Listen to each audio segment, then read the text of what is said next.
चल जाए। ठीक है, चलिए शुरू करते हैं। नमस्कार साथियों, हैप्पी न्यू ईयर अपना वाला।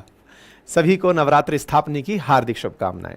मेरे प्यारे साथियों, आप सबने कोरोना काल में वायरसेस के बारे में खूब सुना है, क्योंकि हमने वायरस से अपने आप को पीड़ित और प्रताड़ित होते हुए देखा है, दुनिया को भी प्रभावित होते हुए देखा है। लेकिन एक ऐसा वायरस हाल ही में सुर्खी में है जिसने पक्षी से जानवर और जानवर से इंसान की यात्रा कर ली है। नाम है H5N1 virus, avian influenza virus, avian flu virus, जो होता पक्षियों में है, जिसे बर्ड फ्लू के नाम से भी जाना जाता है। लेकिन वह पक्षियों से पहली बार गाय में गया और गाय से इंसान में पहुंच गया है। और खबर चूंकि अमेरिका से है, इसलिए इस पर ट्रस्ट भी बनता है। मतलब उन्होंने अपनी लेबोरेटरीज में प्रॉपर इसको कंफर्म कर लिया है कि हां ऐसा हुआ है। खबर को अगर हम अखबारों में देखें तो इन्फ्लुएंजा H5N1 कई डेयरीज में देखा जा चुका है अमेरिका के अंदर, और साथ में यहां पर टेक्सास के अंदर एक व्यक्ति को इस पक्षी के वायरस से पीड़ित देखा गया है। खतरनाक है क्या? चर्चा करने की जरूरत है क्या? तो आप यहां पर हेडलाइन इस तरह से देख सकते हैं कि यह कोविड से 100 टाइम्स ज्यादा खतरनाक माना गया है। आप कहेंगे कोविड से 100 टाइम्स ज्यादा खतरनाक का मतलब क्या है? किस तरह से खतरनाक माना गया है? तो किस तरह से खतरनाक माना गया, इसको एक लाइन में अगर कहा जाए तो ऐसे समझिए कि ये वो वायरस है जिसकी फैटेलिटी, यानी इसकी वजह से मरने वालों की जो संख्या है, जहां कोविड में अगर 100 लोग पीड़ित थे तो उनमें से 0.1 लोग, या कहिए तो परसेंटेज में 0.1% लोग ही कोविड से प्रभावित हुए थे जो मर गए। ठीक है, कोविड से पीड़ित मतलब कोविड तो हुआ लेकिन मरने वालों की संख्या बताई। शुरुआत में हालांकि 20% तक फैटेलिटी गई थी। इसके केस में बताते हैं कि फैटेलिटी 52% है, यानी कि 100 को हुआ है तो 52 लोग इस बीमारी की वजह से नहीं बच पाए। ये इसलिए बहुत घातक बीमारी मानी जाती है। सामान्यतया यह पक्षियों में ही रहती है और पक्षियों में लगभग 90% से ऊपर पक्षियों को एक ही बार में खत्म कर देती है। यानी 98% तक पक्षी जैसे ही इस फ्लू के चपेट में आते हैं वो बच नहीं पाते और वो मर जाते हैं। लेकिन अब ये पक्षियों से जानवर में आ गई, जानवर में गाय के अंदर देखी गई और वहां से इंसान तक पहुंची है। क्या हुआ, कहां हुआ, कैसे हुआ, विस्तार से बताएंगे, लेकिन एक गुजारिश के बाद। गुजारिश छोटी सी, वीडियो के कहीं कोने में सब्सक्राइब का बटन दिख रहा होगा, दबा दीजिए।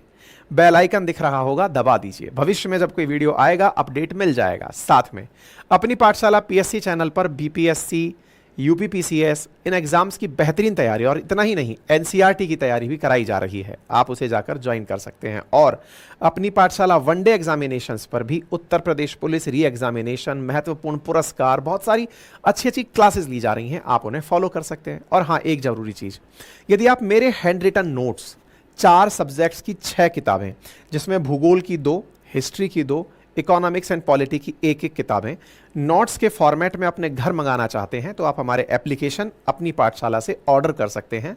मात्र 1999 में इंक्लूडिंग कुरियर चार्जेस काफ़ी हेल्दी बुक्स आपके घर पर 3000 से अधिक पेजेस की नोट्स बुक्स जो हैं वो आप तक पहुंच जाती हैं। मेरे अपने नोट्स डिलीवरेबल हैं। ठीक है, तो कोरोना महामारी ने दुनिया के बीच में अभी किस प्रकार से चर्चाएं पाई थी, उसी से ऊपर एक चर्चा फिलहाल एवियन इन्फ्लुएंजा ने पाली है। इन्फ्लुएंजा वायरस 4 प्रकार के बताए गए हैं, ABCD प्रकार के। इनमें से जो A प्रकार का वायरस है उसमें H5N1 और H7N9, ये 2 वायरस ऐसे हैं जिन्होंने इंसान के संक्रमित होने का खतरा रहता है। सामान्यतः ये जो H और N जो प्रोटीन के प्रकार हैं वायरस में, इसमें कुल प्रकार से 18 प्रकार के वायरस के पैटर्न हैं। जैसे कि H5N1, H7N9 दिख रहा है, ऐसे ही H1N1, ऐसे प्रकार के अलग अलग कॉम्बिनेशंस 18 प्रकार के देखे जा चुके हैं। यहां पर जो H5N1 है, जो पक्षियों में देखा जाता है, जो बर्ड फ्लू का कारण बनता है, यह घरेलू और जंगली पक्षियों को संक्रमित करते हुए देखा गया है। अमेरिका में पहली बार यह पक्षियों से बकरियों में और काउज में देखा गया है। ऐसी स्थिति में जो स्तनधारी, जो खुर वाले जानवर हैं, उनमें इसका पाया जाना एक बड़ी खबर बनता है। बड़ी खबर बनता है और इसका पहला मामला 25 मार्च 2024 को पहली बार नजर में आया। 1 अप्रैल को संक्रमित गायों की देखभाल करने वाले एक डेयरी के पर्सन के ब्लड में भी इसका सैंपल मिला, या ये कहिए कि कर्मचारी को भी बर्ड फ्लू देखा गया। पक्षी से इंसान में पहुंचना बहुत रेयर माना गया है, लेकिन centre for disease control and prevention के मुताबिक इसमें महामारी फैलने का खतरा है। यानी कि एक बीमारी जो पक्षियों और जानवरों तक सीमित थी, तो पहले पक्षियों तक सीमित थी, वो जानवरों में देखी गई। ऐसा कैसे संभव है? जो अब तक पक्षियों तक ही थी वो जानवर में कैसे आई? हो सकता है वायरस में म्यूटेशन हो गया हो, यानी कि उनके जीन्स में कुछ परिवर्तन हुआ हो, जीनोम्स में कुछ तात्कालिक परिवर्तन हुआ हो, जिसकी वजह से वो जानवर तक आया और जानवर से इंसान में आया। ऐसा ही कनाडा की एक फार्मास्यूटिकल कंपनी है जिसका नाम है बायोनियाग्रा, उसका कहना है कि यह कोविड से 100 टाइम्स ज्यादा घातक हो सकती है। यहां आप टेक्सास एनिमल हेल्थ कमीशन की न्यूज देख रहे हैं। Highly pathogenic avian influenza detected in Texas and Kansas dairy hertz, यानी डेयरी के जानवरों में यह बीमारी देखी गई है। इसी के साथ एक हेल्थ अलर्ट आप अप्रैल 1 में देखते हैं। First case of novel influenza ए यानी H5N1 इन टेक्सास। आप यहां 1 अप्रैल का अपडेट देख रहे हैं। मार्च 2024 के कारण Texas health and human service ने इस बात को मेंशन किया है कि पहला पर्सन 1 अप्रैल को मिल गया और दूसरा पर्सन 2 अप्रैल को मिल गया, यानी कि इंसान में मवेशियों के माध्यम से, फिर से समझिए, पक्षी से मवेशी में पहुंचना सरप्राइजिंग है, मवेशी से इंसान में पहुंचना एक और बड़ा रोल प्ले कर रहा है। मतलब अभी तक पक्षियों में जब देखा गया है तो बड़ी संख्या में पक्षियों को मार दिया जाता था या वो खुद ही मर जाते थे, उनका संक्रमण ना फैले इसलिए कई बार पोल्ट्री फार्म्स की बहुत सारे जो हैंड्स हैं उन्हें मार दिया जाता था। लेकिन अब ये मवेशियों में पहुंचा है तो क्या होगा, ये अपना इशू है। और मवेशी से इंसान में पहुंचा है और फैटेलिटी 52% तक अगर है तो ये अपने आप में अमेरिका में फिलहाल एक चिंता का विषय बना हुआ है। आप सीडीसी न्यूज रूम को देख सकते हैं। Highly pathogenic avian influenza A virus infection reported in a person in US. ये यहां के अमेरिका का centre for disease control and prevention जो है उसने कवर किया है। संक्रमित गायों से इंसान में संक्रमण हुआ है। हालांकि यह मामला पहली बार नहीं है, 2022 में भी ऐसा ही मामला अमेरिका में एक बार और आया था जब इंसान में इसका संक्रमण देखा गया था। क्या होते हैं by the way bird flu के इन्फेक्शन के फीचर्स? क्या होते हैं? फ्लू वाले फीचर्स हैं, खांसी जुकाम वाले जो होते हैं, थकान, घबराहट, बुखार, खांसी, उल्टी, सर दर्द, गले में खराश आदि इस प्रकार की चीजें देखी जाती हैं। अब शुरुआत जहां 25 मार्च को केवल टेक्सास और कंसस 2 जगह से हुई थी, अभी का अपडेट यानी आज का अपडेट यह है कि ये यूएस के 17 राज्यों में फैल चुका है। आप अगर खबर को फोकस करें तो ये 17 राज्यों में फैल चुका है। तो अमेरिका से एक वायरस आ रहा है H5N1 जो मतलब आगे बढ़ता जानवरों में जा रहा है, जानवरों से इंसानों में भी देखे जाने की सैंपल्स मिल गए हैं। इसके चलते हुए कई स्थानों पर एग प्रोडक्शन प्लांट्स बंद कर दिए गए हैं। हालांकि रिपोर्ट्स में आज तक हैन से एग में इसका ट्रांसफर होना नहीं देखा गया है, लेकिन फिर भी एग प्रोडक्शन प्लांट्स को शट डाउन कर दिया गया है। कुछ जगह पर जैसे कालमैन करके फूड है, उसने बकायदा अपने लगभग 16 लाख अंडे देने वाली मुर्गियों को मार डाला है।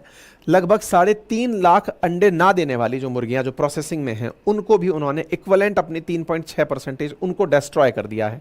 यानी कि एक प्रकार से इनमें जो भी संभावित खतरे वाली जो चीजें हैं उन्हें मारा जा रहा है। अब यह अपने आप में बड़ा चिंता का विषय है क्योंकि यहां पर फैटेलिटी जुड़ी है, मौत की खबर जुड़ी है, इंसान का संवेदनशील होना जुड़ा हुआ है। इसके बारे में नेचर जर्नल जो कि अपने आप में बहुत रेप्यूटेटेड रिसर्च जर्नल है, उसने भी इस विषय पर जांच करना शुरू कर दिया है और उन्होंने कहा है कि इसकी वजह से वैज्ञानिक क्यों कंसर्न है, वैज्ञानिक क्यों इस विषय पर चिंतित हैं, वो इस विषय पर भी अपनी तरफ से जानकारी दे रहे हैं। उनका कहना यही है कि इंसानों में मिलना चिंता का विषय है। जानवरों का बीमारी था, लेकिन जानवरों से आगे चल करके अगर मिल रहा है तो यह रिसर्च का विषय है कि कहीं ऐसा तो नहीं कि उस वायरस ने म्यूटेशन कर लिया हो, उसका कोई नया सीक्वेंस या जीनोम निकल कर आ गया हो। ठीक है, तो बर्ड फ्लू के केस में फिलहाल के लिए यह जानकारी है। फिर एक बड़ा सवाल, क्या इसकी कोई वैक्सीन और ड्रग है? देखिए, अब तक कईयों बार बर्ड फ्लू, 1996 में पहली बार बर्ड फ्लू रिपोर्ट हुआ था, 2024 में आप चल रहे हैं, लगभग 30 साल हो चुके हैं। ऐसी स्थिति में बर्ड फ्लू मल्टीपल टाइम्स देखा गया है। बर्ड फ्लू का देखा जाना और उसका कंट्रोल किया जाना कॉमन है और उसमें वैक्सीन्स और दवाइयों का मार्केट में उपलब्ध होना भी कॉमन है, लेकिन इंसान में दिखना बड़ा रेयर होता है, इसलिए इसे डेंजरस कंसीडर किया जा रहा है। बात की जाए इंडिया की, तो हमारे यहां पर कौन तैयारी कर रहा है? तो आईसीएमआर इस बारे में पूरी तरह से संजीदा होकर तैयारी है, क्योंकि इंडिया में पहले भी बंगाल और उड़ीसा जैसे क्षेत्रों में बर्ड फ्लूज देखे जा चुके हैं और इस पर प्रॉपर तरीके की मॉनिटरिंग रखी जा रही है। अभी इंडिया में इसकी कोई भी अभी सूचना नहीं है जिसके चलते इसके ऊपर टेंशन की जाए, और इंडिया ऑलरेडी बर्ड फ्लू के 350 से ज़्यादा बार मामले पहले 1996 से लेकर अब तक देख चुका है। तो ऐसी स्थिति में हम लोग सचेत हैं, लेकिन फिर भी आपको इससे बचने के लिए कुछ सावधानियां बरतनी होंगी अगर आप इसके संपर्क में आते हैं, क्योंकि रिपोर्ट तब किया जाता है जब इन्फेक्शन हो जाता है, पहले किसी को पता नहीं होता है। ऐसी स्थिति में जब मार्केट में इस तरह की खबरें चल रही हों तो थोड़ा सा जंगली पक्षी, जंगली जानवर, इनसे दूरी बनाकर रखें, या कोई बीमार और मृत पक्षी है उससे सीधा संपर्क में आने से बचें। मुर्गी या अंडों का अगर आप सेवन करते हैं तो उन्हें प्रॉपर तरीके से पकाएं, या फिर आप किसी जानवर के नज़दीक गए हैं तो अपने आप को पूरी तरह सैनिटाइज करें। ओपन मार्केट में जाने से अपने आप को बचाएं। पक्षियों के पास जाने से पहले फुल बाजू की ड्रेसेस पहनें। पोल्ट्री फार्म से थोड़ी दूरी बनाकर चलें जब इस तरह की मार्केट में खबरें चल रही हों। हाथों को प्रॉपर धोना, अपने हाथों का अपने चेहरे पर सीधा ही पक्षी से मिलने के बाद ना लगाना, इन पर आप ध्यान दे सकते हैं। फिलहाल के लिए इतना ही। जानकारी पसंद आई हो तो साथियों से साझा करें। चैनल पर नए हैं तो सब्सक्राइब कर लें। इस नंबर को हिला दें, बहुत दिनों से यही रुका हुआ है। आप में से 45% व्यूअर हमारे ऐसे हैं जिन्होंने चैनल सब्सक्राइब नहीं किया हुआ है। इतनी भी क्या नाराजगी है, इस काम को करने में नेकी ही है। फिलहाल के लिए इतना ही। और हाँ, हमारे बहुत सारे अन्य चैनल्स में से जो काम के हैं उनमें आपके लिए अपनी पाठशाला PCS, अपनी पाठशाला वनडे एग्जाम्स, इन पर जाइए, निरंतर क्लासेस लीजिए। हमारी टीम्स बेहतरीन कंटेंट यहाँ पर प्रोड्यूस कर रही है। बाकी मेरी तरफ से आप लोगों के लिए बेहतरीन तोहफा आप अपने लिए जो खुद से खुद को दे सकते हैं वो है हमारी 6 किताबों का सेट, जो कि मात्र 1999 में आपके घर पर डिलीवर किया जाता है। बेहतरीन किताबें हैं, हैंड रिटन मटेरियल है। जैसे आप यहाँ पर ये जो इकोनॉमिक्स की किताब देख रहे हैं ये इस तरह से है और हिंदी और इंग्लिश दोनों भाषाओं में उपलब्ध है, और इसमें बेहतरीन हाथ से लिखा हुआ अप टू डेट कंटेंट है। मेरे अपने नोट्स हैं, आप इन्हें अपने घर पर मंगा सकते हैं अपनी पाठशाला एप्लीकेशन डाउनलोड करके, वहां से इन्हें ऑर्डर करने। फिलहाल के लिए इतना ही। अपना ख्याल रखें। धन्यवाद।